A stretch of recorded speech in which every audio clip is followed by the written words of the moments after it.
Hola, buenas tardes a todos. Muchas gracias por tomarse el tiempo de estar acá nuevamente compartiendo con nosotros.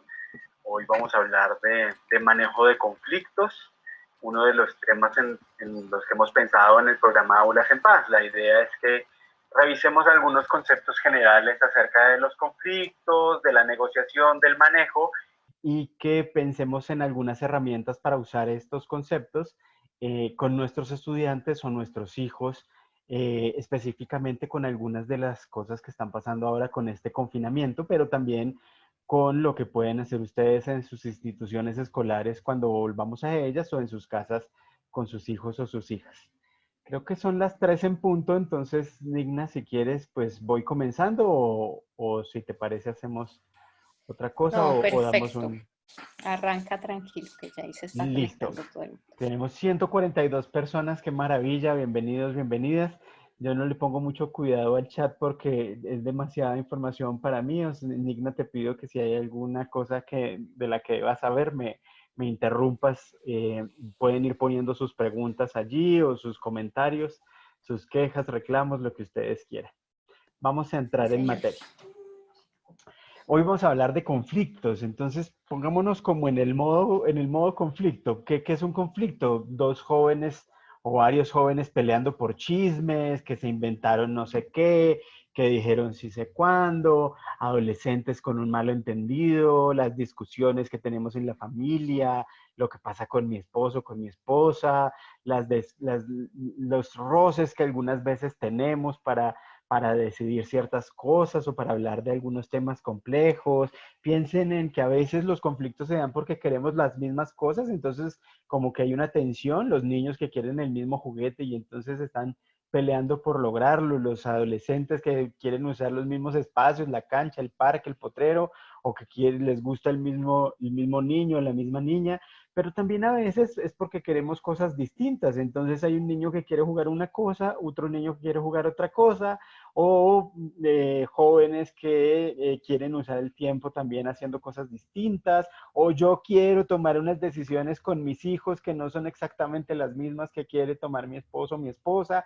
Ahí comienzan a originarse los conflictos. Entonces, para comenzar a darle más carne a este asunto, piensen en un conflicto propio, en algo en una discusión que estén en este momento de golpe recordando, que hayan tenido en los últimos días, una situación tensionante con su pareja, con sus hijos, con sus familiares, o si quieren piensen también en sus estudiantes, algo que nos pueda ayudar a pensar en cómo ver si lo que vamos a hablar ahora se aplica o no a esas situaciones. ¿Ya la tienen? Ténganla ahí. No les voy a pedir que la cuenten, no se preocupen. Simplemente vayan pensando en esa situación para ver si aquellas cosas de las que vamos a hablar hoy tienen sentido. Les voy a pedir ahora que hagan algo. Alístense en el chat, abran el chat si es que no lo tienen ubicado. Tengan listo para escribir allí y escriban por favor ahí la primera palabra que se les venga a la cabeza cuando yo les digo conflictos. ¿Qué palabra se les viene a la cabeza cuando yo les digo conflictos? Escríbanla en el chat, por favor, y vámosla leyendo entre todos. Problemas, oportunidad, discusión, mala cara, diferencia, pelea, dificultad, oportunidad, peleas, agresión, discusión, soluciones, agresión, triste, intolerancia, discusión, violencia, ignorancia, oportunidad, problema, diferencias, perdón, peleas, violencia, sentimientos, muy bien, enfrentamiento, desde Chaparral, bienvenidos los de Chaparral, mediación, dificultades, problema, oportunidad, muy bien, muchas gracias, malentendido, ok, choques, bien, ganador, perdedor. Resulta que la gran mayoría de nosotros cuando pensamos en conflictos, en realidad se nos vienen palabras a la cabeza que no son tan positivas. Ah, no se escucha, dice alguien ahí. ¿Alguien más tiene problema para escucharnos? Hagan una seña o escriban si me están escuchando bien. José, no, es que a veces Aprovecho para hacer la indicación nuevamente. A veces algunas personas entran y no le dan al equipo la opción de conectarse con el audio del equipo. Entonces las personas que en este momento no están escuchando deberían salir de la sala y volver a entrar. Yo lo pongo de nuevo en el chat, Ok. pero se te está escuchando perfecto. Y aprovecho para recomendarle a la persona que está escribiendo que nos regale sus comentarios a través del chat. Se ven mejores mis diapositivas con esas contribuciones. Bueno, entonces estábamos en que la mayoría de nosotros piensan algo negativo cuando piensa en conflictos. Fíjense que, por ejemplo, uno se refiere utiliza la palabra en contextos negativos. Uno habla, por ejemplo, de gente muy conflictiva, no para alguien con el que uno quiere estar, sino para alguien que es problemático, con quien no es fácil estar. Uno en realidad muchas veces tiene un acercamiento a los conflictos en donde piensa que son malos, que son algo que uno no quiere, que son negativos. Fíjense que muchos tenían pensaron en unas palabras positivas, pero la gran mayoría de las palabras eran negativas. Pelea, malentendido, tensión, agresión, tristeza. Y esto tiene implicaciones en la manera en que yo abordo estas circunstancias.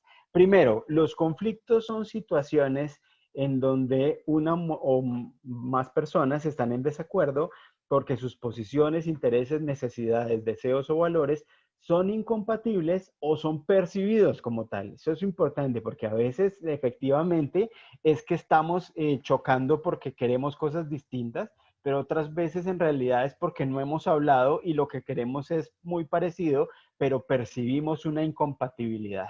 Muy importante, los conflictos no son ni buenos ni malos. No es que tener un conflicto sea bueno o malo, lo que pasa es que son naturales y siempre ocurren.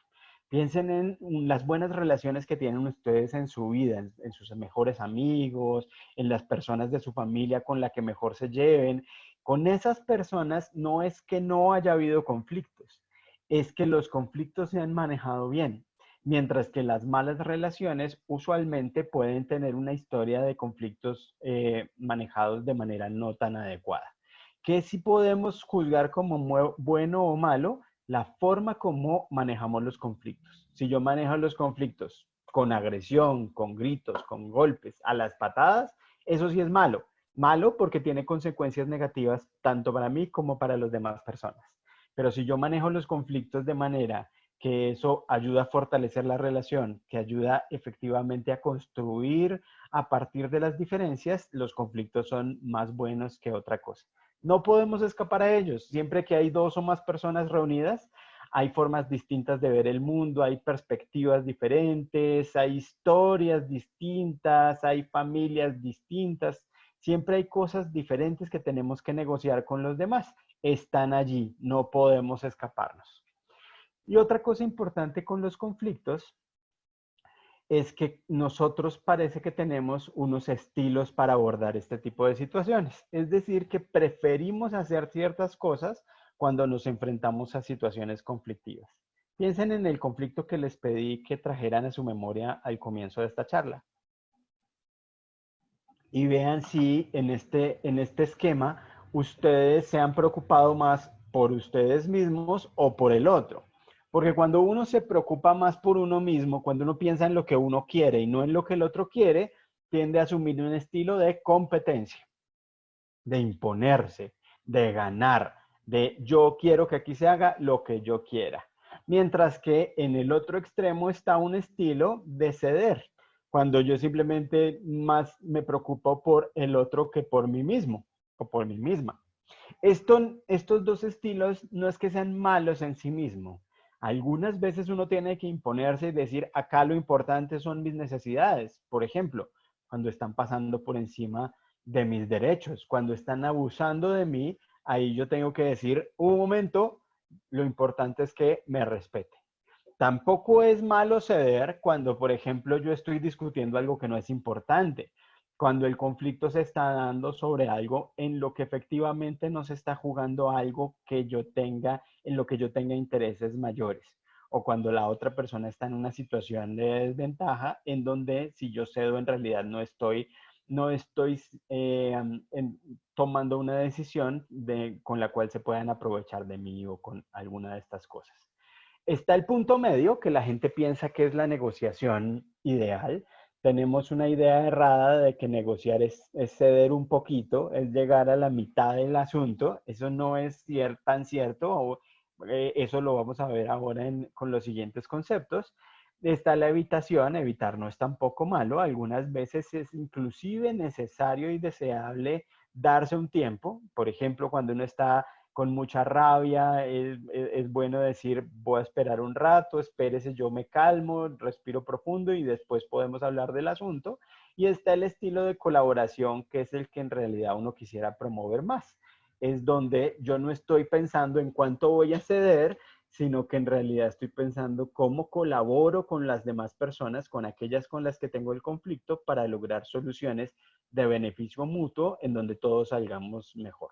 Ahí está gran parte del quid del asunto y ahí está gran parte de lo que vamos a hablar hoy.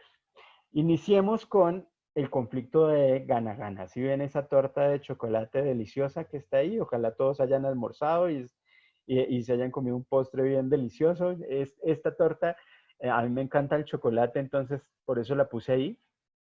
Imagínense que no tomamos, comimos postre y entonces que todos ahora queremos esta torta. Los 283 participantes que están ahora conectados quieren un pedazo de esa torta. O hagámoslo más fácil. Simplemente dos de las personas queremos la torta. Va a hablar con Marta, que es la persona que tengo ahí viendo en la pantalla. Marta, imagínate que tú quieres la torta y entonces tú dices, bueno, pues yo estoy juiciosa aquí en mi webinar de conflictos. Yo creo que una persona como yo, que trabaja también, se merece al menos un 70% de la torta. Y entonces yo te digo, no, Marta, 70% es mucho. Mira que en realidad este ya es mi segundo webinar, mira lo bien que nos va, a la gente parece que no le disgusta tanto esta vaina, yo creo que yo me merezco más torta que tú, más bien 70 para mí y 30 para ti. Y entonces aquí comienza a haber una puja, vean. Entonces aquí comenzamos a decir, no, 80-20, 70-30, 60-40. Y aquí viene un asunto que es la trampita, porque en la trampita la mayoría de las personas dirán, no, lo justo es 50-50, media para ti, media para mí. Y eso tiene sentido, pero no es cierto. ¿Por qué no es cierto? Porque es que lo importante, y aquí por favor, si algo se van a llevar de lo que vamos a hablar, que sea esto, lo importante no es cuánta torta nos vamos a llevar. Lo importante es hablar con Marta de por qué quieres tú la torta. Entonces, fíjense, antes de comenzar a regatear, que es en realidad la puja por cuánta torta nos vamos a llevar, lo que deberíamos hacer es preguntarnos por qué queremos eso.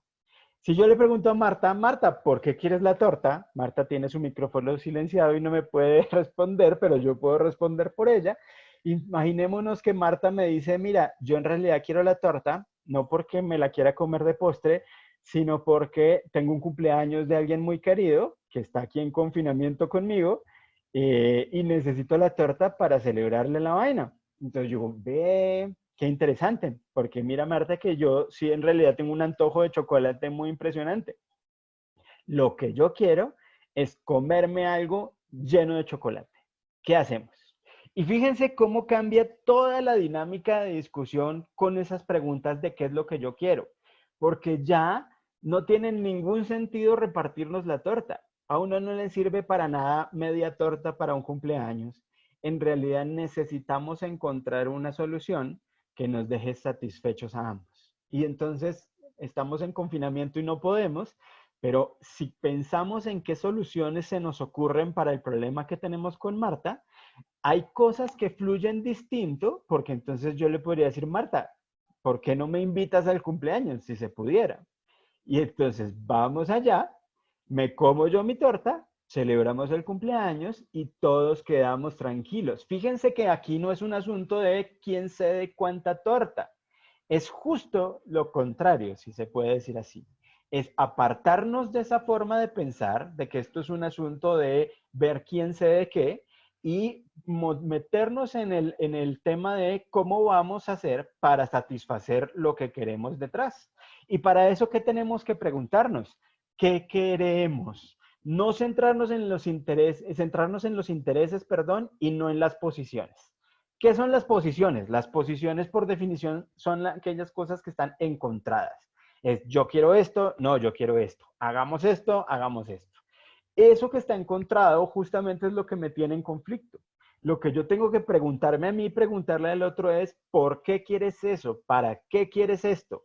Y preguntarme a mí, ¿esto es lo que yo realmente quiero? Porque ahí hay una cosa y es que como todos tenemos un chip de competencia que se activa muy fácilmente, uno en los conflictos muchas veces quiere ganar. Las discusiones, por ejemplo, algunas veces a uno inclusive se le olvida de qué estaba discutiendo y lo que uno quiere es ganar. Entonces uno argumenta y cuenta por qué es que uno tiene la razón. Fíjense que traten de hacer esto. La próxima vez que tengan una discusión con el otro, con otra persona, mientras más acalorada sea, denle la razón. Y tiende a pasar que a veces cuando uno le da la razón al otro, el otro está en modo de discusión y de pelea y cuando uno le dice, sí, tienes la razón, el otro le dice, pues no, para seguir discutiendo y para tratar de en realidad salirse con la suya y ganar.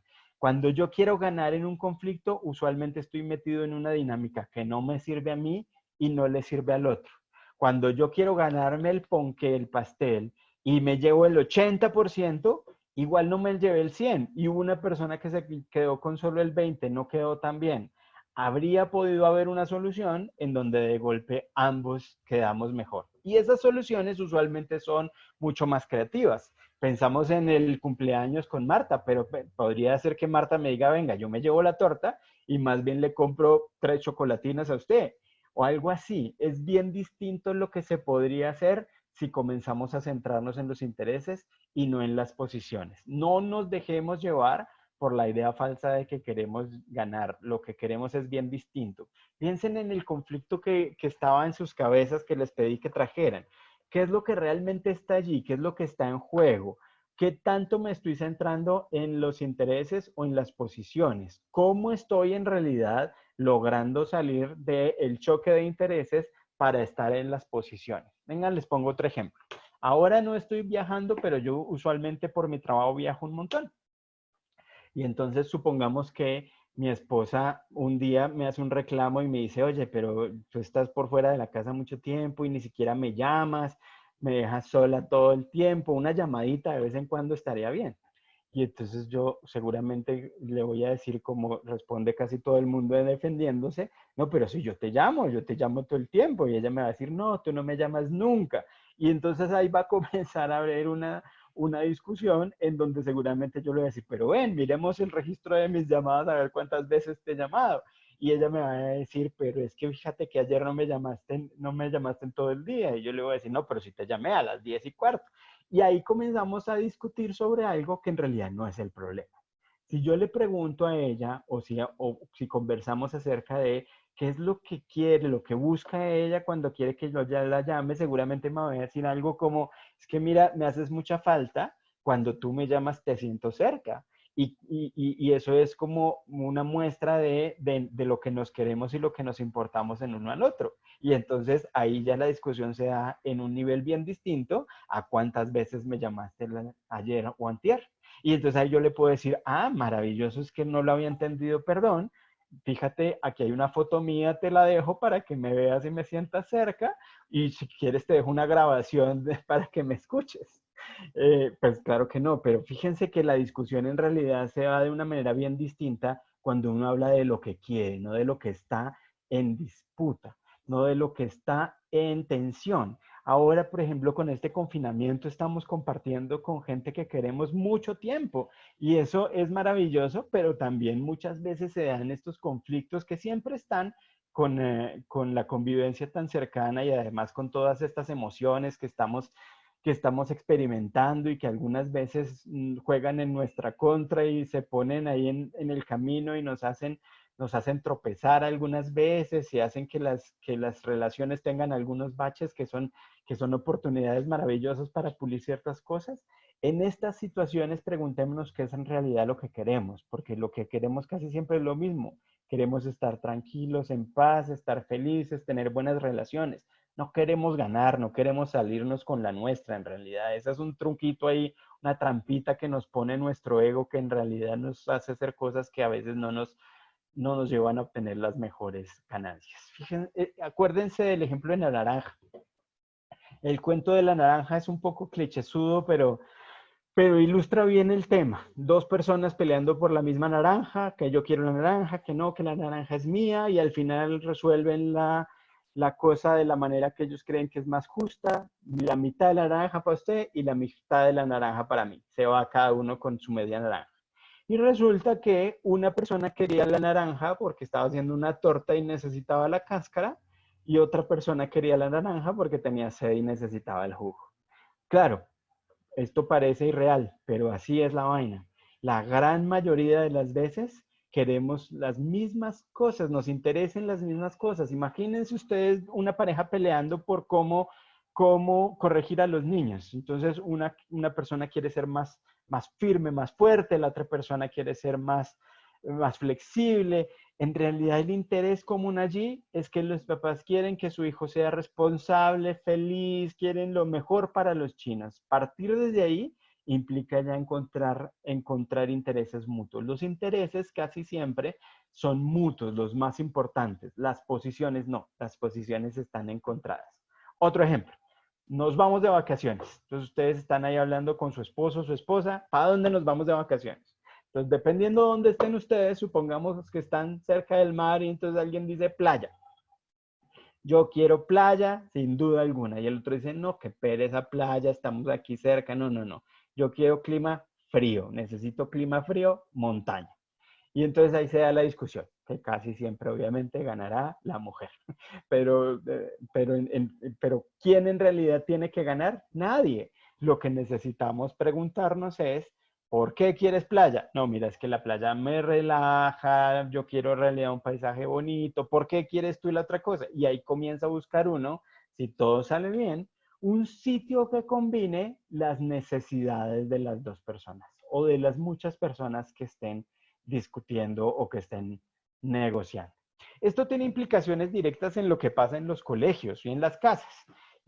Acuérdense de su experiencia como estudiantes y recuerden qué pasaba cuando había dos niños o dos jóvenes peleando y llegaba un profesor. ¿Qué preguntaba el profesor cuando veía dos chinos agarrados? Lo que usualmente preguntaba es, ¿quién empezó? Y cuando uno como profesor pregunta quién empezó, ya está parado en una perspectiva de conflictos que está montada sobre un paradigma bien complicado. Fíjense el asunto. Si yo le pregunto a un niño quién empezó, el chino aprende muy bien y entiende rápidamente que el problema de los conflictos es quién comienza la vaina, es decir, que hay un culpable. ¿Para qué pregunta un adulto quién empezó? No, para castigar al que empezó, porque uno cree que el que empezó tiene la culpa. ¿A quién le gusta que lo castiguen? A nadie. ¿Quién va a asumir su responsabilidad para tener un castigo? Nadie. Todo esto termina enseñándole a los niños que los conflictos son malos, que hay que eliminarlos, que no nos gusta, que si hay un conflicto es peor que hay un culpable y ese culpable debe ser castigado. Y entonces, ¿qué hago yo cuando aprendo eso? Asumo un estilo de negociación de competencia, donde yo nunca voy a tener responsabilidad sobre el asunto, el malo siempre va a ser el otro, el que se merece el castigo es el otro, no yo. Y el adulto lo que usualmente quiere es eliminar un conflicto. Obviamente también esto tiene algunas expresiones que no son tan negativas, digamos. Cuando uno comienza a entender estas vainas, entonces trata de hacer que los estudiantes hablen, negocien, se perdonen, se reconcilien. Entonces, eso tiene unas manifestaciones iniciales que no son tan adecuadas porque no son profundas, como por ejemplo pedirle a los estudiantes que se den la mano, que hablen entre ellos. Cuando yo le pido a dos estudiantes que están absolutamente iracundos que se den la mano, pues se la van a dar de mala gana y apenas no esté el adulto, pues van a salir a arreglar el asunto como ellos ya han aprendido y como saben que se tiene que manejar.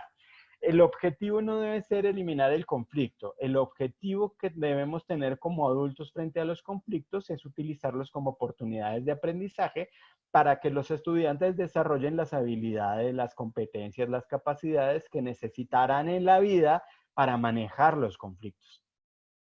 Yo creo que todos ustedes están acá porque creen que manejar conflictos es importante. Y yo estoy absolutamente de acuerdo. O sea, manejar conflictos en la vida a uno le sirve en el trabajo, le sirve en la familia, le sirve en la calle, le sirve para ser mejor persona, para construir mejores relaciones con los demás, para ser un mejor ciudadano. Y para lograr eso uno tiene que haber desarrollado un montón de habilidades. Esto no es una cosa tan simple como decirle a los niños, vaya a ver, dialoguen y encuentren una solución. No, tenemos que darles herramientas y oportunidades para la práctica para que desarrollen competencias comunicativas, de expresarse, de darse a entender de manera adecuada, de poder realmente contarle al otro lo que a uno le pasa. Muchas veces uno está cerrado con ciertas cosas y no es capaz de hablar de asuntos. Hay que comenzar a pensar cómo diablos es que yo puedo hablar de estos asuntos de los que no puedo hablar de manera que me entiendan, de una manera asertiva, no peleando, sino en realidad haciendo que el otro pueda entenderme de una manera más adecuada. También necesito escuchar, obviamente. Uno no solamente tiene que aprender a expresarse, sino aprender a escuchar, a ponerse en los zapatos del otro, a entender la perspectiva del otro, a ver el otro que en realidad qué es lo que necesita. Están las competencias emocionales. Muchos de los conflictos se originan en las emociones o se empeoran con las emociones. También pueden mejorar si expresamos adecuadamente nuestras emociones. Tengo que comenzar a saber qué es lo que estoy sintiendo, identificar mis emociones, las de los demás, saber cómo reaccionar a las emociones del otro, a las emociones que entre comillas llamamos negativas. Tengo que tener otras competencias que en los que en Colombia llamamos competencias ciudadanas, se inscriben en el grupo de competencias cognitivas, por ejemplo, la generación creativa de opciones, el pensamiento crítico, el análisis de estas opciones para ver cuál me conviene más. El objetivo debe ser cómo puedo yo hacer que estos chinos y yo mismo aprendamos a resolver nuestros conflictos desarrollando esta multiplicidad de competencias, de habilidades, de destrezas, que en últimas me van volviendo mejor negociador. Y esto no es fácil. Uno puede hacer doctorados en resolución de conflictos, maestrías, especializaciones. Esto no es una cosa que se aprenda de la noche a la mañana y como todo puede aprenderse cada vez más y mejor. Tenemos que ser muy conscientes de esta, entre comillas, dificultad que es propia del proceso de aprendizaje de cualquier cosa. No creernos que es una cosa fácil para poder darle a nuestros estudiantes la posibilidad de de tener estos aprendizajes de la manera más completa y más profunda posible. Usualmente, lo que tiende a pasar en las instituciones educativas o en los colegios que tienden a privilegiar estos escenarios propios para el desarrollo de habilidades alrededor del manejo de conflictos es que crean programas de mediación o de negociación en donde es muy importante saber que los que resuelven los conflictos son los estudiantes mismos, los jóvenes y los niños mismos. Esto no solamente implica una posición de los adultos de cómo hacer para que los castigos sean más efectivos o para hacerle seguimiento a los procesos disciplinarios. No, implica sobre todo una postura pedagógica en donde yo lo que pienso es cómo hacer para promover los aprendizajes de negociación de mis estudiantes. Y usualmente el esquema de negociación básico es tener unos pasos en donde los estudiantes y los adultos mismos van aprendiendo cómo hacer para abordar este tipo de situaciones. Entonces, por ejemplo, este esquema sencillo que implica el primer paso es hablar. Si yo tengo un problema con otra persona, lo primero que tenemos que hacer es hablar, comunicar nuestras visiones del asunto, nuestras perspectivas, contar lo que está pasando desde cada una de las visiones para entender cuáles son las emociones implicadas, cuáles son las diferentes ideas que están allí, cuáles son los intereses y las posiciones que están detrás de esto, cuál es el problema verdadero al que nos estamos enfrentando. Luego pasamos al paso de la creación de alternativas. Digamos, cuando uno ya ha entendido cuál es el problema, uno puede decir, bueno, ¿qué alternativas tenemos? Pensemos en qué se nos ocurre para manejar esta situación y luego construimos acuerdos que tengan beneficio mutuo. Fíjense que esto, aunque es complejo, en la vida real puede operar muy rápidamente. Los niños pequeños, por ejemplo, que logran rápidamente decir, mira, lo que pasa es que yo quiero esto y necesito jugar con esta vaina, y el otro que puede expresar rápidamente la cosa, pueden también rápidamente llegar a una alternativa en donde pueden ser turnos y construir un acuerdo rápido. Los adolescentes también, los malos entendidos, algunas veces simplemente con hablar y entender, se zanjan. Solamente con hablar y decir, es que yo no quería hacer eso, eso no es lo que realmente yo quería decir. Muchas veces ahí, solamente con esos dos pasos, los conflictos bajan su intensidad. Sin embargo, otras veces los conflictos tienen una historia mucho más profunda, pueden estar incluso enquistados, pueden tener más personas involucradas y algunas veces hay que complejizar esto, por ejemplo, hablando con las partes individualmente, teniendo unos acercamientos distintos. Esto va desde que las partes pueden empoderarse y hacerlo por sí mismas o que necesitan ayuda. Y cuando necesitan ayuda, el paso siguiente usualmente es la mediación. La mediación implica la intervención de un tercero que es neutral, y no solamente es neutral, sino que las partes los perciben como neutral, que llega a apoyar la negociación. ¿Qué hace el mediador? El mediador no dice qué es lo que le parece que tienen que hacer las partes. El mediador ayuda a entenderse, ayuda a que este proceso se dé. Entonces, por ejemplo, ¿qué hace el mediador para que las personas puedan hablar? Establece reglas, establece turnos, dicen, por ejemplo, aquí no nos vamos a agredir, si en algún momento alguien agrede a otro, yo voy a parar esto, vamos a hablar por turnos, va a comenzar a alguien porque voy a tirar esta moneda, cada uno va a expresarse y se va a escuchar. ¿Listo? Solamente con esas reglas el mediador ya está estableciendo un marco en el que las personas pueden hablar más fácilmente. Si las personas están hablando y se calienta la cosa y comienzan a decir vainas, el mediador para, hace que de alguna manera se calme la cosa, y si se puede seguir, sigue, o decide si retoma la cosa después. Cuando las personas están hablando, el mediador interviene para ayudarles a entender. ¿Cómo puede intervenir? Por ejemplo, parafraseando. Lo que tú quieres decir es que pasó esto, esto y esto, y te molestó esto. ¿Es así? Y esa persona va a decir sí. Ahora tú cuéntanos cómo ves la misma situación. El mediador puede mostrar las emociones que están detrás, hacer énfasis en lo que siente cada uno, ayudarlos a diferenciar las posiciones de los intereses, preguntarles qué es lo que quieren. El mediador ayuda, el mediador no resuelve la cosa, el mediador ayuda. Luego les puede preguntar a los niños o los jóvenes, bueno, ya más o menos entendimos cuál es el problema, cómo nos estamos sintiendo, qué es lo que queremos, ahora pensemos qué se nos ocurre para solucionar esta situación. Y no es una sola cosa, aquí es importante que haya varias opciones, mientras más mejor. Tenemos una lista de opciones, luego con unos criterios las analizamos y construimos los acuerdos. Los acuerdos pueden ser tan formales como uno quiera, algunas veces los acuerdos son simplemente, ok, nos ponemos de acuerdo en esto y listo. Otras veces, cuando está más institucionalizado el proceso, los acuerdos pueden ser incluso escritos, puede haber actas. También es importante saber, para aquellos de ustedes que están en colegios, que la mediación es un proceso confidencial. Es decir, la mediación, lo que se habla en la mediación queda allí. Puede haber algún registro, pero ese registro solamente va a tener acceso a este registro la persona que hace la mediación, y bajo ninguna circunstancia otras personas, y mucho menos debería ser utilizado para apoyar o no procesos disciplinarios que corresponden a otra manera de pensar en el asunto. Fíjense que aquí nos estamos alejando de la idea del castigo y de la imposición de disciplina para acercarnos más a un modelo de los estudiantes no necesitan ser castigados, necesitan es aprender a negociar.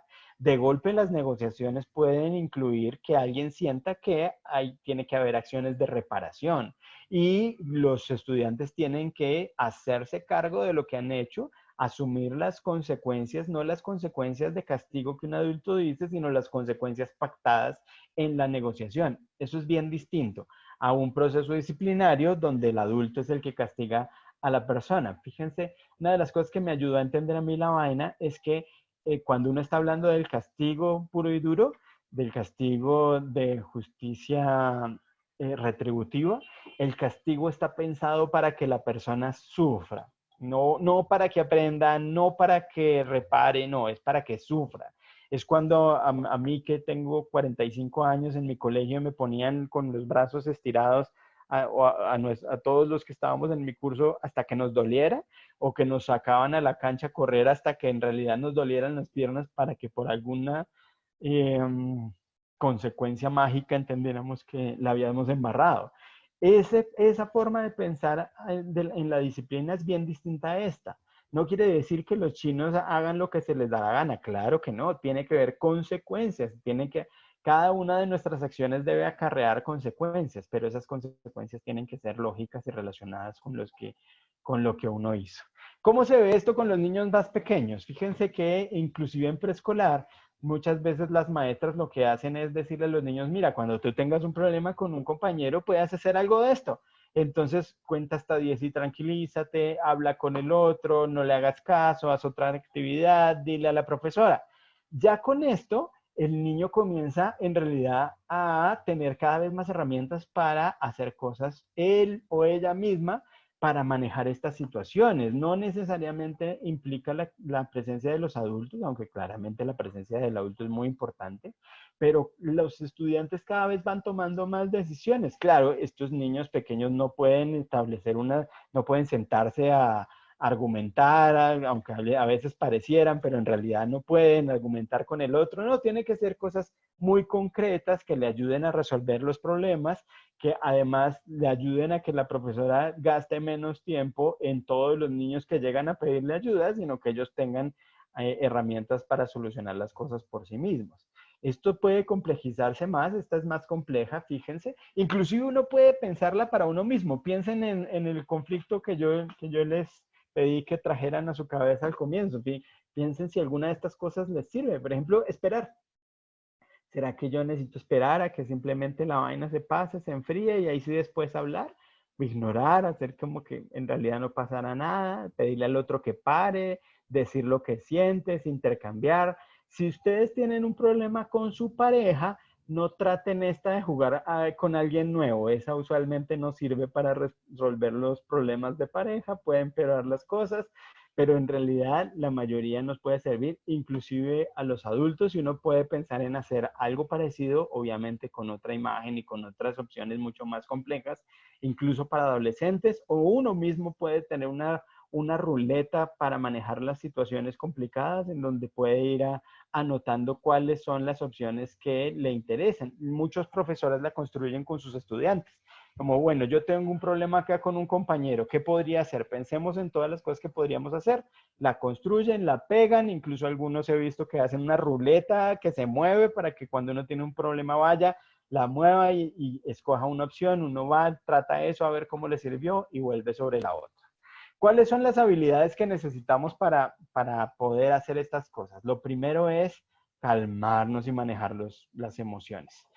Y aquí, como si alguna de ustedes o alguno me ha escuchado antes, digamos, hay una cosa que en Aulas en Paz creemos muy firmemente y es todo comienza siempre por nosotros los adultos. Si nosotros mismos no somos capaces de manejar nuestros conflictos con los demás de una manera adecuada, difícilmente lo lograremos con los niños. Usualmente cuando yo estoy hablando en colegios le pregunto a los profesores o a los que estén allí, cuéntenme algo. ¿En su colegio hay alguien que no se hable con otro? ¿Hay colegas de ustedes que no se hablen entre sí o que estén ahora en problemados y tengan un rollo grandote? Lamentablemente, la gran mayoría de las veces la respuesta es sí. Y entonces uno se pregunta, pero ¿cómo diablos queremos enseñarle a los estudiantes a manejar los conflictos si nosotros no somos capaces de manejarlos? Y aquí no es solamente un asunto moral, o sea, no es solamente una vaina de qué autoridad tengo yo, no, es mucho peor. es que cuando los adultos estamos agarrados de las mechas en un colegio, eso comienza a incidir directamente en el clima escolar. Es impresionante.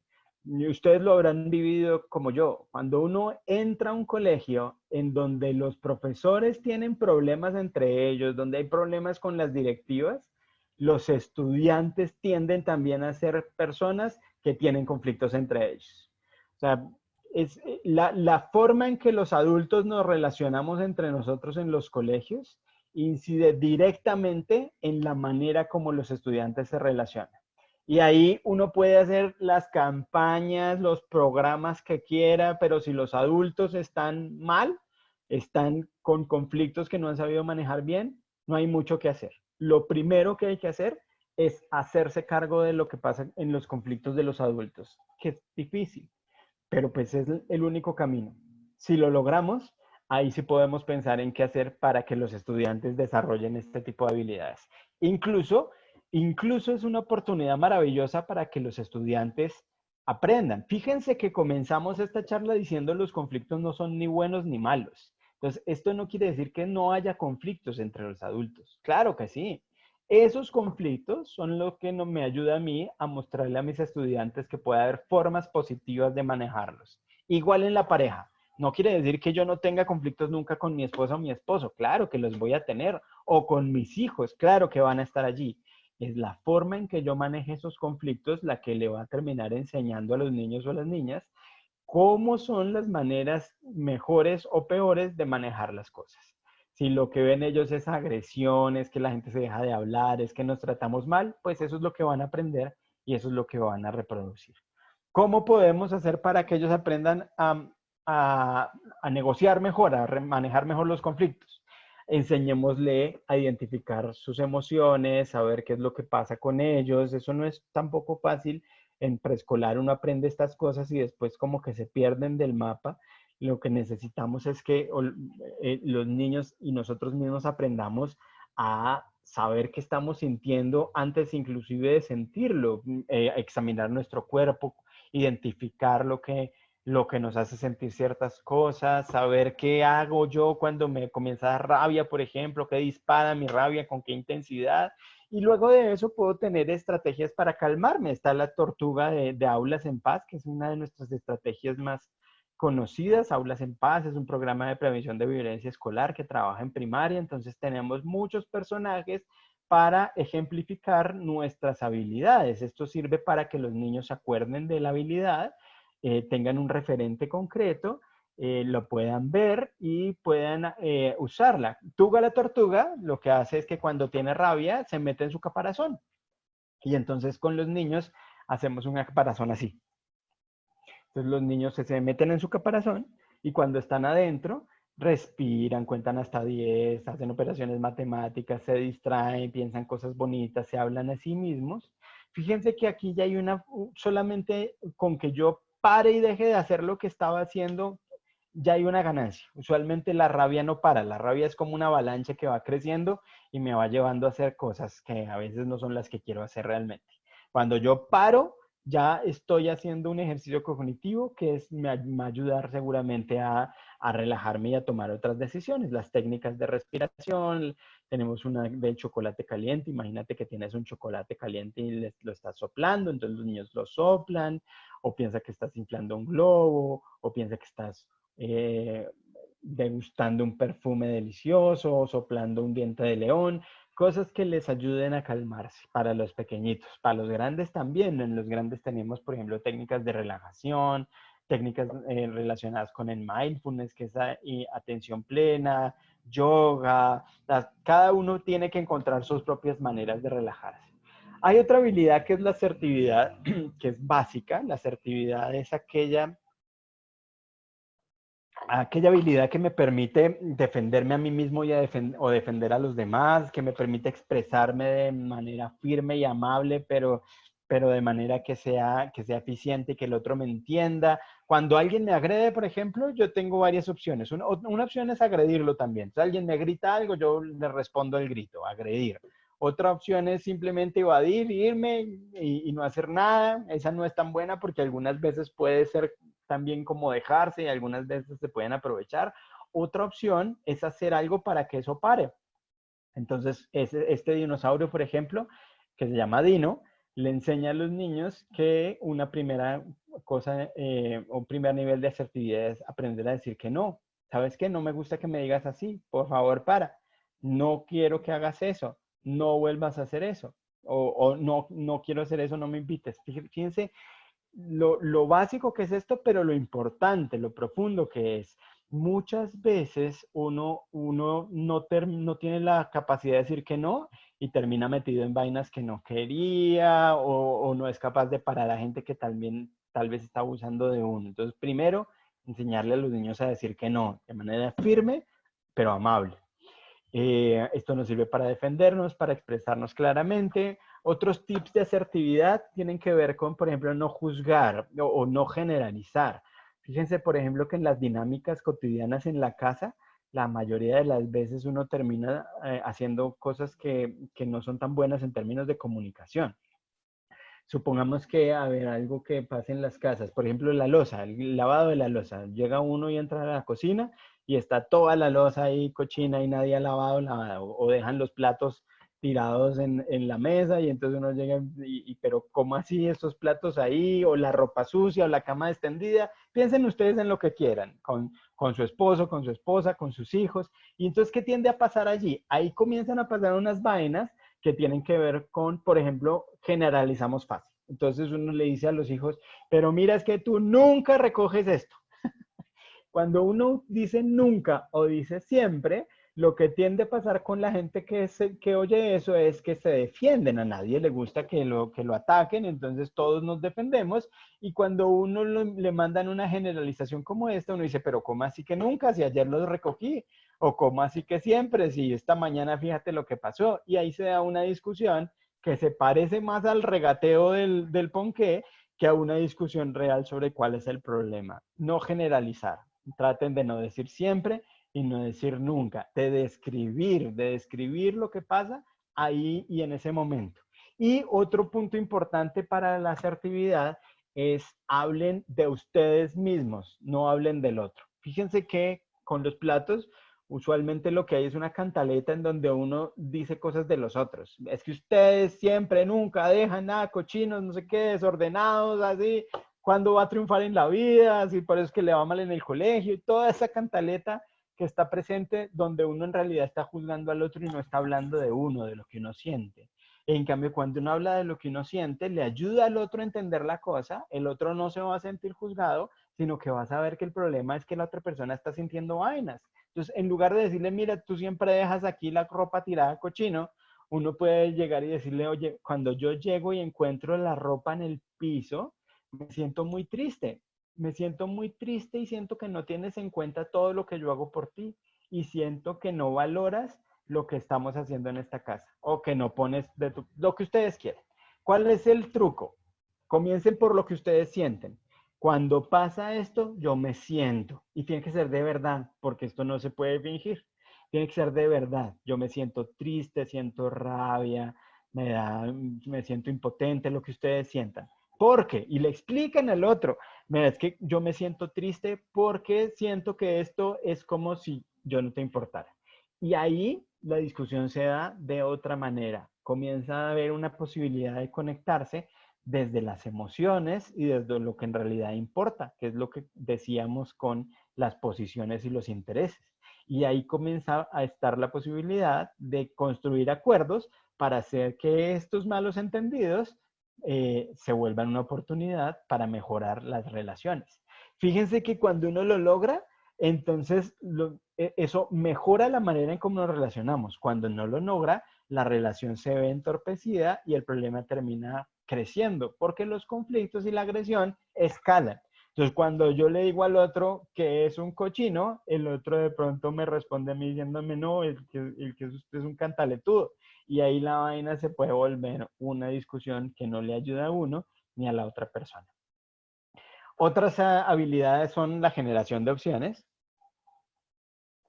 Usualmente uno en los conflictos cree que hay que o imponerse o ceder, como con el ponqué. Entonces, o yo me agarro todo el ponqué o esta se lo va a llevar, y no. En realidad lo que hay que pasar es de esa bifurcación falsa a esto. Necesitamos saber cuántas son las múltiples opciones que tengo yo para solucionar este problema. Mientras más opciones tenga, mejor. Fíjense que podríamos haber hecho una lluvia de ideas, que es la técnica, una de las técnicas para la generación de opciones, para ver cómo resolvíamos el tema del ponqué. Entonces, una era ir al cumpleaños, otra era hacer un ponqué entre los dos, ir a la tienda, hacer una vaca, qué sé yo. Muchas opciones puede haber para resolver el tema. La idea de la lluvia de ideas, que en realidad en inglés, esto es una mala traducción, esto viene de una tradición anglosajona en donde esto se llamaba tormenta de ideas. La tormenta de ideas es una cosa realmente como una tormenta, como sin control, como una lluvia torrencial de ideas en donde yo debería tener la mayor cantidad. Con los niños, por ejemplo, en Aulas en Paz, trabajamos mucho con literatura infantil. Y cuando trabajamos con literatura infantil y hay dos personajes que tienen un problema, entonces ahí lo que hacemos es parar y analizar el conflicto con los niños para ver qué podrían hacer esas personas, esos muñequitos, esos personajes para resolver la situación. Y entonces los niños hacen una lluvia de ideas. Es muy importante que en esa lluvia de ideas estén todas las posibles opciones. Por ejemplo, las malas, entre comillas. Una opción es empujar al otro y salir corriendo. Otra opción es robarle eso y llevármelo para la casa. Claro que esa es opción. Vale en la lluvia de ideas. ¿Por qué vale? Porque eso, si eso es lo que están pensando los niños, efectivamente tenemos que ponerlo sobre la mesa para analizarlo y para ver que ellos mismos vean si les conviene o no. No es el adulto diciéndole eso está mal, no lo hagas, es el niño pensando en cuáles son las opciones que tengo para manejar estos conflictos y si esas opciones me benefician a mí. Entonces, lluvia de ideas, todo vale. Mejor que estén las opciones que llamamos negativas, las opciones agresivas, las opciones violentas, también valen las opciones absurdas porque esas nos pueden ayudar a pensar en otras cosas en el futuro. Y cuando tengo la lluvia de ideas, pues obviamente me toca analizarlas y para eso necesito analizar las consecuencias. ¿Cuáles son las consecuencias de cada una de estas opciones? Y nosotros hacemos con los niños 3 preguntas cuando estamos analizando estas situaciones de literatura o incluso cuando estamos en las situaciones de los conflictos entre ellos. Y es, bueno, miremos las opciones y pensemos cómo quedas tú, cómo queda la otra persona y cómo queda la relación. Entonces, fíjense lo que pasa acá. Cuando yo pienso en las opciones agresivas, por ejemplo, en que yo empujo al otro y me agarro la vaina y salgo corriendo, ¿cómo quedo yo? Quedo bien. Me salí con la mía, me llevé la vaina, me cogí la torta, empujé a Marta y salí corriendo con toda la torta y me cogí toda la torta. Bien, pero ¿cómo queda la otra persona? Ah, la otra persona no queda bien. ¿Y cómo queda la relación? Ah, quizás no queda bien. Entonces mañana de golpe yo voy a llegar y voy a tener un problema. Bien, no es que sea mala, es que necesitamos ayudarle a entender a los chinos por qué la agresión tiene consecuencias negativas, porque daña las relaciones, porque hay gente que sufre con la agresión. Y entonces, si yo tengo una lista de opciones y veo que esas 3 preguntas no se satisfacen realmente, lo que pasa naturalmente es que si el niño encuentra una opción en donde él queda bien, la otra persona queda bien y la relación no se va a ver deteriorada, pues entonces es ayudarle a que él o ella escojan la mejor opción, que usualmente es la no agresiva, y puedan tomar la mejor decisión para ellos y para los demás, aprendan a que ellos son los que toman en realidad esa decisión y tengan herramientas para juzgar cuál puede ser mejor que otra.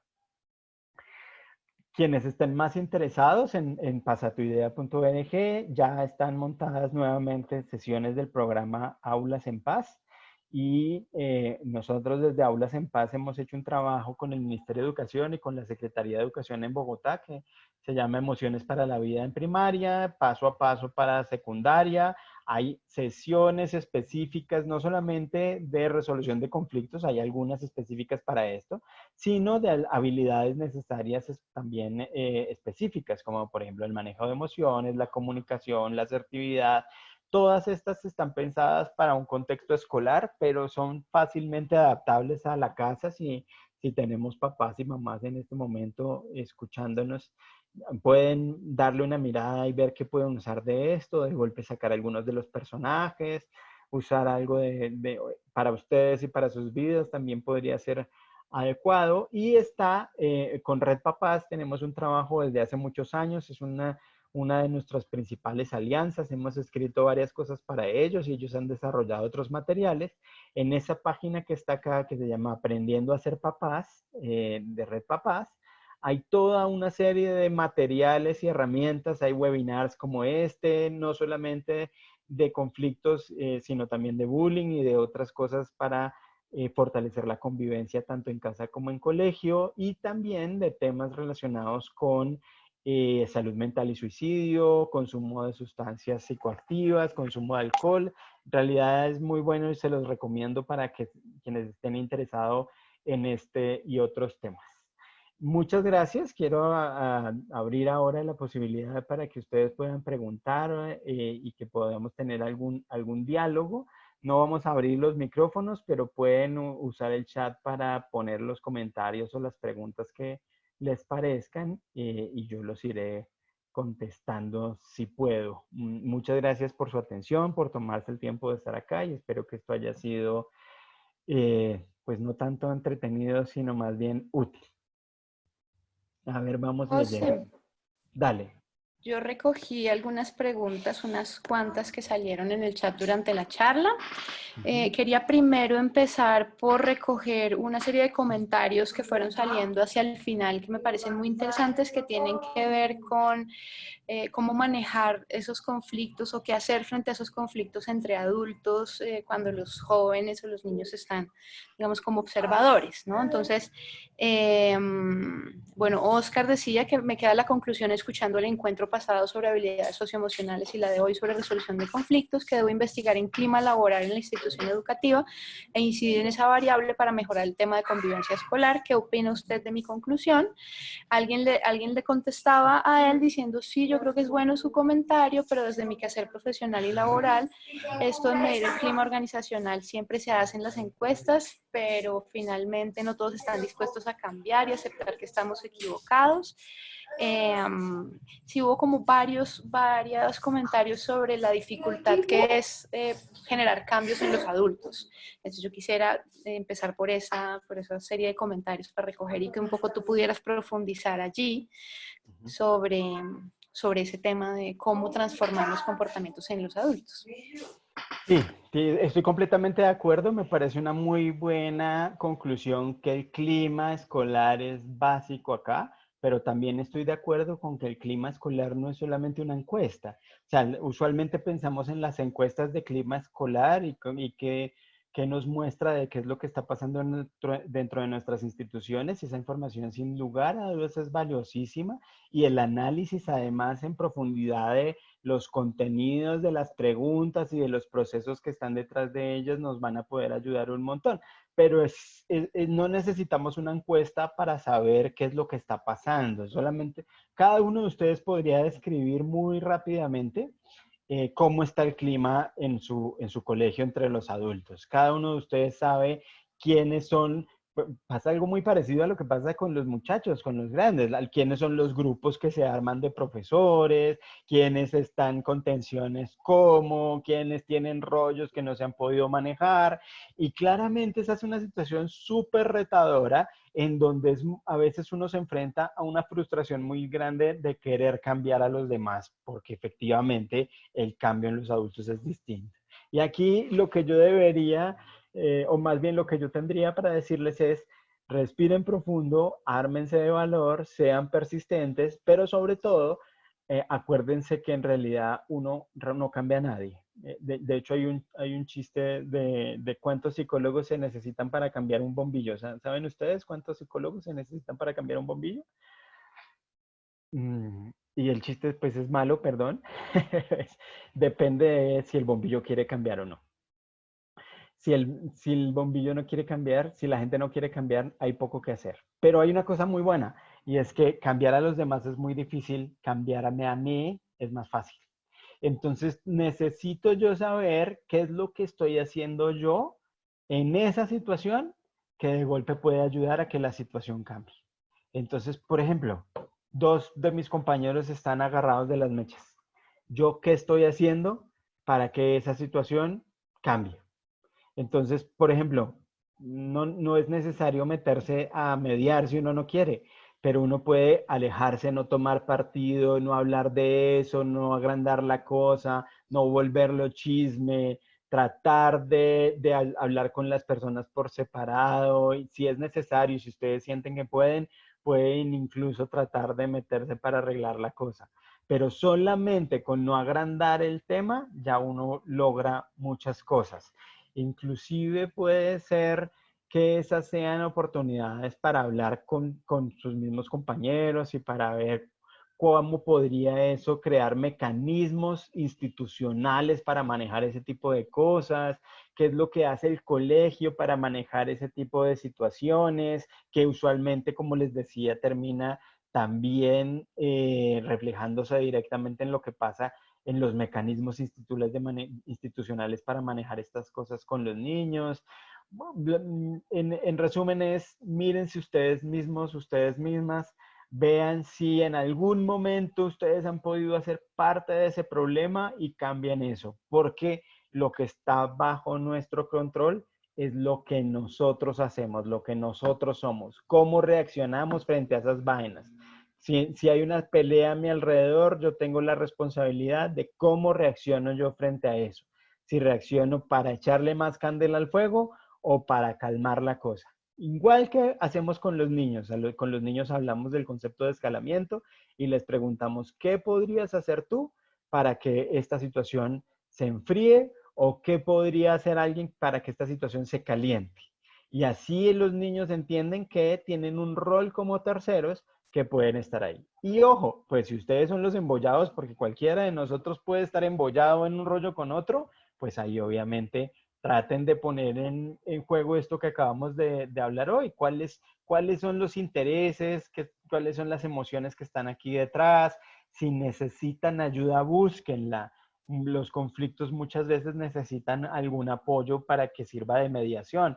Uno no puede resolverlo todo solo, busquen ayuda si la necesitan.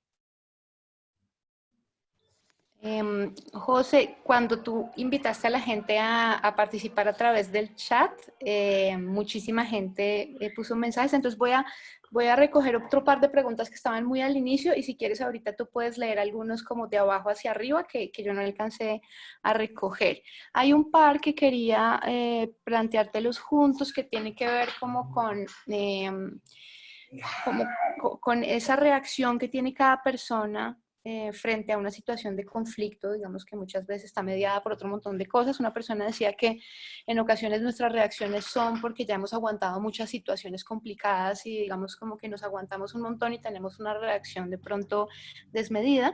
Y otra persona comentaba que cuando tú decías que es importante empezar hablando de lo que yo siento, una persona decía sí, pero muchas veces la respuesta es que me estoy haciendo la víctima porque digo, pues me siento triste o me siento así. Entonces, como que tú profundizaras un poco sobre estos dos comentarios.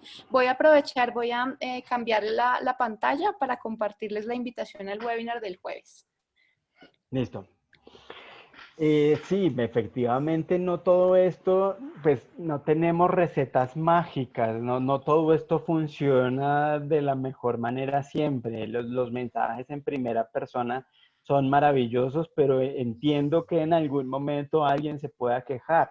Piensen qué hay detrás de eso. Hay un libro maravilloso, ahorita de pronto se los puedo mostrar que se llamaba antes Conversaciones Difíciles y ahora se llama Negociaciones, de Editorial Norma.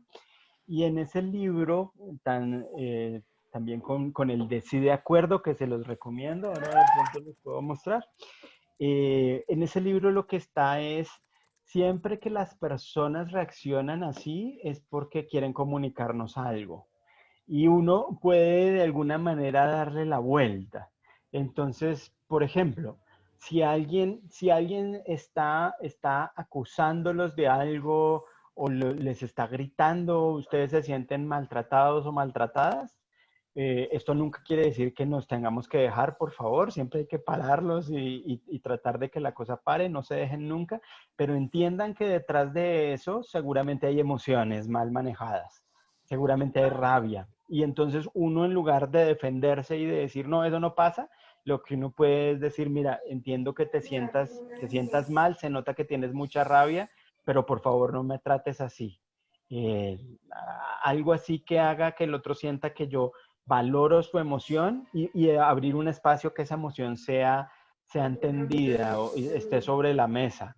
Cuando nos juzgan, por ejemplo, cuando a nosotros es a los que nos dicen, usted es el cochino que deja los platos todo el tiempo sobre la mesa, cuando nos juzgan, cuando nos dicen usted es irresponsable, que no trajo el trabajo cuando era, que no llegó a la reunión, que no cumple, que no está con sus estudiantes, cuando nos juzgan así, entonces lo que podemos hacer es voltear la cosa no de los juicios, sino de las responsabilidades. Y usualmente lo que me ha servido a mí, que como les digo, no es que sirva siempre, es primero asumir cierta responsabilidad. En lugar de decir, no, eso no es así, yo no soy malo, es decir, sí, efectivamente, puede que yo haya dejado los platos sobre la mesa y eso está mal, voy a tratar de cambiarlo, pero también hay otras responsabilidades de otros.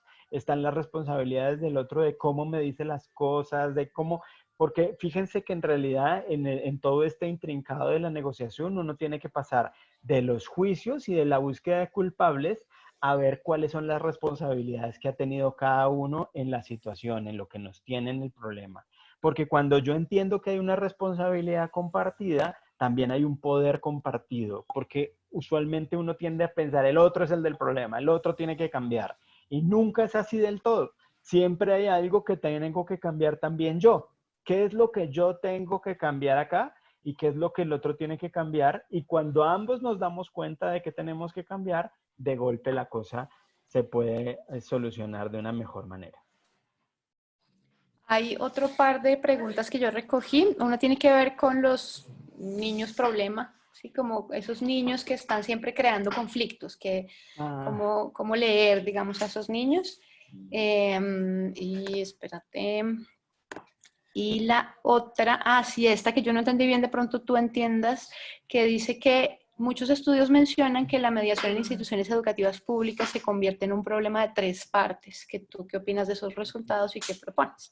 Pues que si pasa eso es porque está mal hecha y digamos, no es para juzgar nuevamente, sino todo esto es un proceso. Fíjense que los que hayan venido pensando desde hace tiempo esto, los que tengan ya programas de mediación en sus colegios o mesas de conciliación o como las llamen, seguramente se habrán dado cuenta de que cuando uno comienza a hacer estas cosas, pues como siempre, comete errores. Y esos errores, pues, son las oportunidades de aprendizaje que uno necesita para ir puliendo la cosa. Hay muchos errores que se pueden cometer con los programas de mediación. Por ejemplo, uno de los más frecuentes que he visto yo es que la formación de los mediadores es insuficiente. Tendemos a pensar que esto es fácil y que solamente le decimos a los niños, vaya a ver medie con una estrategia sencilla. No, esto es bien difícil. Pues si ustedes han mediado conflictos entre amigos, se habrán dado cuenta de que esto es muy complejo y necesita una formación y un acompañamiento fuerte, en donde, por ejemplo, el rol neutral de la mediación es clave y fundamental. Si ese rol neutral se incumple y el mediador termina metido en el problema, pues claramente esto puede incluso empeorar las cosas. Y acá hay digamos, acá hay un mensaje también claro, pero que no quisiera que fuera desesperanzador, pero sí que es una advertencia y es, ojo porque uno puede hacer daño con las mejores intenciones. Un proceso de mediación mal hecho puede hacer que los chinos terminen peleando más y que la cosa escale y que ya involucre efectivamente a un tercero dentro del asunto. Pero eso no quiere decir que la mediación en sí esté mal y no sirve. Yo creo que lo que tenemos es que pensar cómo hacer para que sea cada vez mejor. La Cámara de Comercio tiene un programa muy bueno que se llama Hermes. Seguramente muchos de los colegios de donde ustedes vienen hayan tenido alguna intervención de Hermes. La Cámara estaba produciendo unos materiales muy chéveres que no sé si al final los estarán disponibles fácilmente, pero había materiales de mediación.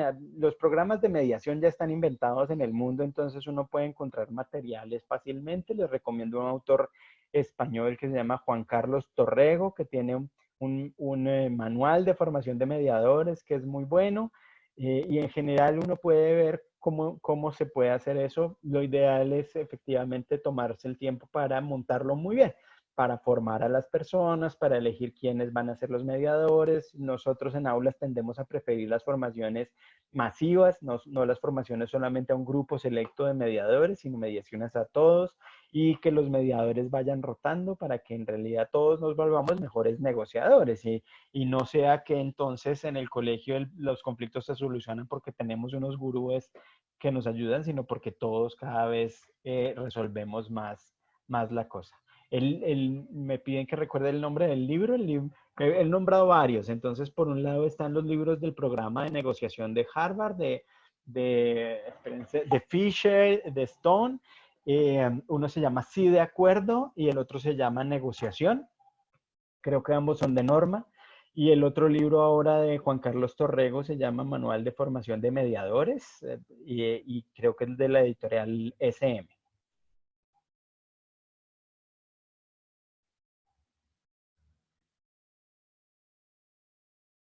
Y me faltó la de los niños complejos, entre comillas. Entonces, aquí se juntan dos temas. Digamos que el manejo de los niños va más allá del manejo de conflictos. Una cosa es manejar la disciplina y otra cosa es manejar los conflictos. Algunas veces por el choque que tengo yo con ciertos niños que necesito reencauzar, pues se da un conflicto y entonces ahí no sirven estas cosas, por ejemplo, la comunicación, el decirle al niño cómo me siento yo, hablar de mí mismo, manejar mis emociones, pensar en alternativas creativas, hablar del asunto puede servir. Pero en realidad lo que más nos ha servido y que hemos aprendido en Aulas en Paz, mucho de disciplina positiva, tiene que ver con reconocer qué es lo que está detrás del comportamiento de los niños, con que esos chinos problemas siempre tienen detrás algo que están buscando. Entonces busquen de disciplina positiva, pero para comenzar a adelantarles un poquito de la cosa, lo que dicen estas autoras, que son Nelson y Lott, es que detrás de los comportamientos de los niños inadecuados hay una búsqueda de pertenencia y hay una búsqueda de poder, de atención o de asumir ciertas cosas que no hacen bien o de vengarse. Y entonces el chino problemático quiere una de esas tres cosas. Yo ¿cómo sé que quiere el niño? Por lo que yo siento. Gracias a los compañeros. Hola Jacobo, ¿cómo estás? Gracias por poner el nombre de Juan Carlos ahí, por ampliar en el chat esto que estoy diciendo. Entonces, lo que yo estoy sintiendo frente al niño me muestra lo que quiere. Hay niños que necesitan atención. Los niños que necesitan atención son aquellos que me hacen sentir desesperado. Es el chino que brinca, brinca, brinca, me coge, me pega, me chuza, me jala, me busca, me muestra cosas. Ese niño me da desespero. ¿Qué necesito yo para que ese niño se calme? Darle atención. Lo que pasa naturalmente es que yo se la quito. Entonces me desespera y yo lo ignoro. Si él quiere atención cuando lo ignoro, se va a portar cada vez más mal porque lo que necesita es que yo lo atienda. Entonces yo lo atiendo, yo me hago cerca de él, yo lo miro, no lo sobreatiendo, pero cuando él siente que está bajo mi radar, se va a calmar o ella. El otro niño quiere poder. Los adolescentes, por ejemplo, ponen muchos retos de poder. Son aquí mando yo. Cuando a mí un adolescente me reta, yo no me desespero, a mí me da rabia cuando uno se siente retado. Y entonces, ¿qué hace uno cuando se siente retado? Lo que hace naturalmente es que se impone. Entonces, usted manda aquí, no, el que manda aquí soy yo. ¿Y qué necesita el adolescente? Poder. ¿Qué estoy haciendo yo? Quitándoselo. Y ahí la vaina escala y se puede volver un problemón. ¿Qué necesito yo para abordar esos rollos de poder? Salirme del reto de poder y meterme en un rollo de colaboración. Los retos de poder se manejan con colaboración, no con poder. Entonces distraigo, me voy para otro lado, pido ayuda, le pido colaboración y ahí la vaina baja. Le tengo que dar poder al adolescente sin que yo deje mi autoridad de lado. Es una cosa bien paradójica. Cuando el adolescente me pone en un reto de poder y yo caigo, pierdo mi autoridad y pierdo mi poder. Él ganó. Entonces yo estoy tratando de imponerme, pero el que en realidad, entre comillas, ganó es él o ella. Mientras que si yo me salgo de ahí y me meto por algo de colaboración, yo estoy en control, yo tengo mi autoridad, pero el adolescente se empodera y está tranquilo. Y así están las otras dos que las dejo para que las busquen o de golpe para que tengamos por ahí en un mes otro webinar de esto sobre disciplina positiva que podría ser chévere. ¿Quieres recoger algunas de las preguntas que han puesto aquí al final? Hay varias que han girado en torno al manual de convivencia, es decir, cómo hacer dialogar esta postura con los manuales de convivencia. Es muy difícil, es muy difícil. Digamos, aquí tenemos una oportunidad con la ley 1620. La ley 1620 creo que abrió una nueva ventana que los manuales de convivencia comiencen a orientarse en realidad hacia la reparación, porque los manuales de convivencia están muy desde lo punitivo. En realidad, los manuales de convivencia son un manual de sanción. La mayoría, sino casi todos los manuales de convivencia del país son manuales de sanción, la mayoría además son muy parecidos, todos tienen unas faltas leves, graves y un procedimiento que es prácticamente el mismo en todos los colegios, entonces llamado a atención de un adulto X, un adulto X, una X, llamado de los papás, la firma del observador, o a veces lo llaman distinto, matrícula condicional y así. Pero en realidad, ¿qué es lo que está detrás de lo que llamamos sanción, que debería llamarse, pues, que es de consecuencia o acción reparadora? No está. Entonces es muy difícil en realidad tratar de armarlo, pero por otro lado es súper necesario y es una oportunidad. Entonces, fíjense que esto no va a cambiar los manuales de convivencia de la noche a la mañana, no podemos pretender eso, va a ser muy difícil cambiarlos, pero esto puede comenzar a incluir algunas cosas adicionales. Entonces, por ejemplo, los colegios que tienen programas de mediación lo incluyen dentro de las posibilidades de manejar los casos de manejo de situaciones en donde los niños se están portándose mal y no cumplen las reglas. Claro, ahí queda una cosa rara, a veces que uno ve unos Frankenstein que mezclan realmente estrategias de diversa naturaleza, pero está bien. Yo creo que lo importante es comenzar a movernos a otro lado. Y hablo de la ley 1620 porque con los protocolos de manejo, sobre todo de las situaciones de intimidación escolar, es muy evidente que para trabajar sobre bullying, el castigo no solo no sirve, sino que puede empeorar la situación. Entonces, la ruta tradicional que tienen los colegios en donde lo que pasa usualmente es que no ven el bullying, pero cuando lo ven, lo que hacen es castigar a la persona que está agrediendo. Eso solamente sirve para que esa persona se vaya resentida a su casa y venga y se desquite con la otra persona débil que está siendo agredida. Entonces, usualmente la agresión aumenta, el problema no mejora, sino que empeora.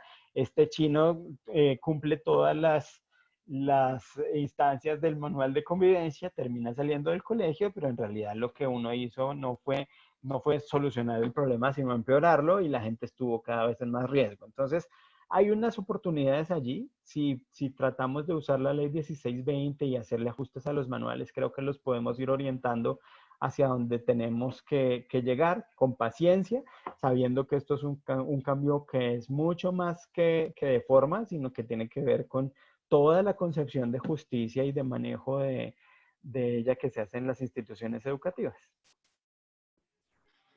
Hay una serie de comentarios sobre esta situación, ¿no? Es decir, cómo mediar o cómo apoyar en esta situación de confinamiento a las familias por los índices de violencia intrafamiliar. Las personas han comentado respecto de que muchas de las, digamos, de los caballitos de batalla de la convivencia y de la disciplina en los colegios ahora son precisamente las herramientas a través de las cuales los niños están, por ejemplo, el uso del celular, que ahora realmente los niños necesitan usar el celular, pero también he reflexionado sobre que el portar el uniforme había sido un tema muy desgastante y en este momento no importa si los niños llegan con el uniforme o no, no importa si entran tarde a la reunión con tal de que hayan hecho las tareas, entonces de pronto si pudieras reflexionar un poquito sobre eso.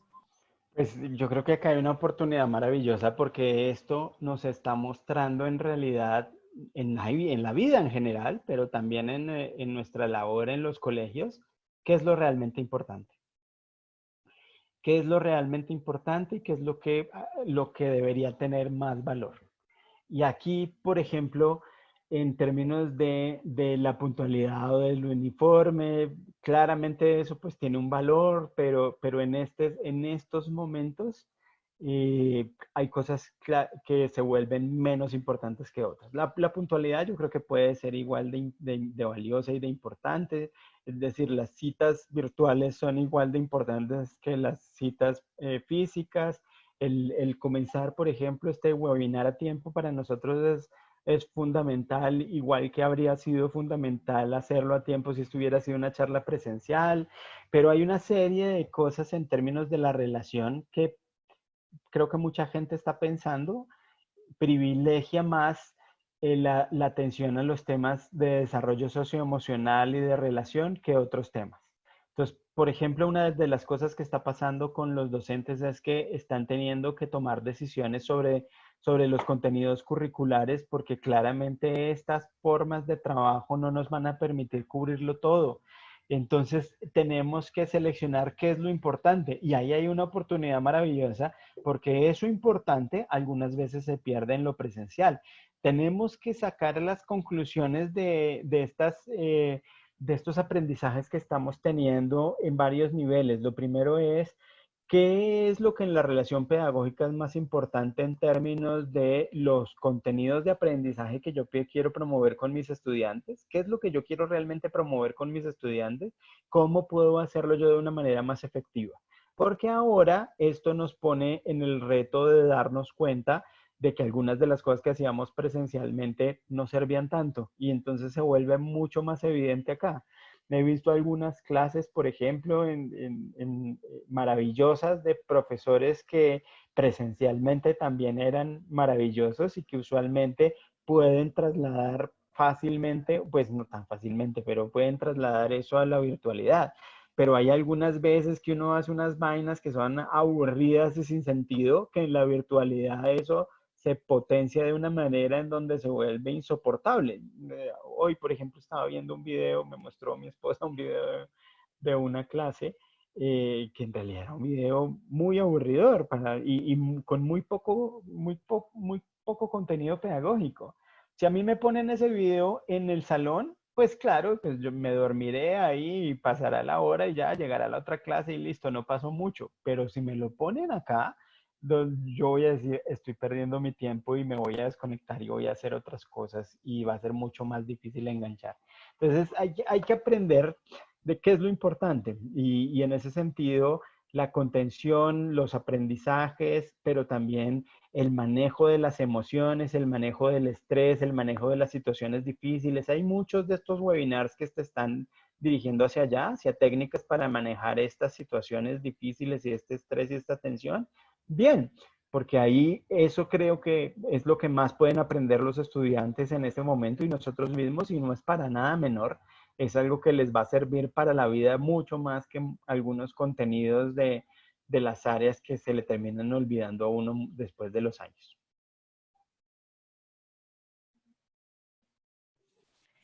No sé si me falta algo, creo que más o menos los comentarios y preguntas quedaron recogidos, José. Perfecto. Muchas Bueno, pues gracias. Espero que quería, nos veamos pronto. quería simplemente contarte que se conectó muchísima gente de Chocó, que nos alegra mucho. Mucha gente de Santander también se conectó, entonces pues como saludar a toda la gente que se conectó, agradecerles. Y los esperamos el jueves en el webinar que está ya anunciado. A José, muchísimas gracias por regalarnos de nuevo este espacio y esperamos poder contar contigo nuevamente. Gracias a ti por la invitación, gracias a todos por conectarse, los que sean de Educapaz o de la familia Hablas en Paz, qué bueno poder estar conectados por acá y los que estén conectándose por primera vez, pues acompáñenos en los que siguen y traten de darle una mirada a las herramientas que estamos compartiendo para que en realidad se utilicen y puedan tener sentido. Muchas gracias a todos y que terminen de pasar una buena tarde desde sus lugares.